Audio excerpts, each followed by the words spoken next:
It seems very likely at this point that within the coming months, maybe even within the coming weeks, the United States is likely going to invade Venezuela. In fact, it could happen sooner rather than later at this point, with the Epstein files obviously weighing on Trump's mind, so he'll need a distraction, and Venezuela is the perfect distraction.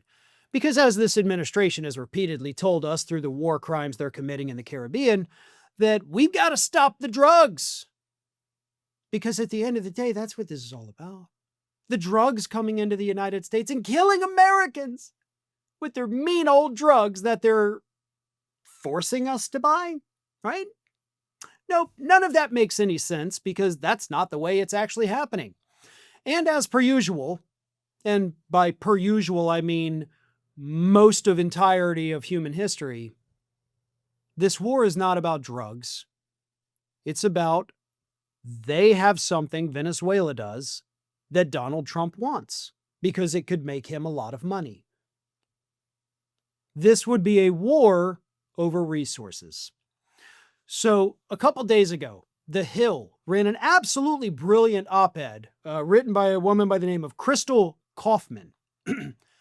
Kaufman points out that Venezuela is sitting on nearly $2 trillion worth of vital minerals that are essential to both U.S. national security and the overall global supply chain.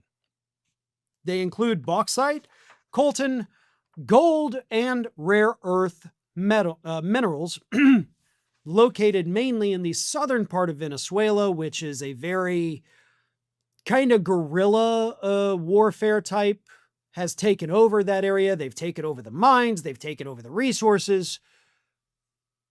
And Trump wants them. And how do we know that? Because, as Kaufman points out, part of the deal that Donald Trump actually just signed with Ukraine was, you got to start giving us like most of your precious minerals as repayment for all the money we've given you. Need more proof? How about Greenland? Donald Trump doesn't want Greenland because it's a strategic military place. We already have a military base there. We already have the military presence he's saying we need. What we don't have access to are all of the minerals that Greenland is sitting on top of, which could be even more than what Venezuela is sitting on top of. Need more historical proof? Well, Kaufman provides that too. From the oil fields of Iran to the copper mines of Chile, the agricultural lands of Guatemala, the oil reserves of Iraq and Libya, and the mineral wealth of the Congo and Indonesia, U.S. policy has time and again combined strategic interests with economic ambition, often disguised as a fight against communism, terrorism, or a humanitarian crisis. Access to highly valued resources was always an important motive. Given its oil reserves and increasingly essential mineral deposits, Venezuela falls squarely within this historical pattern.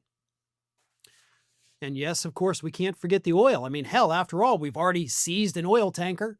That's the one boat we're not going to blow up.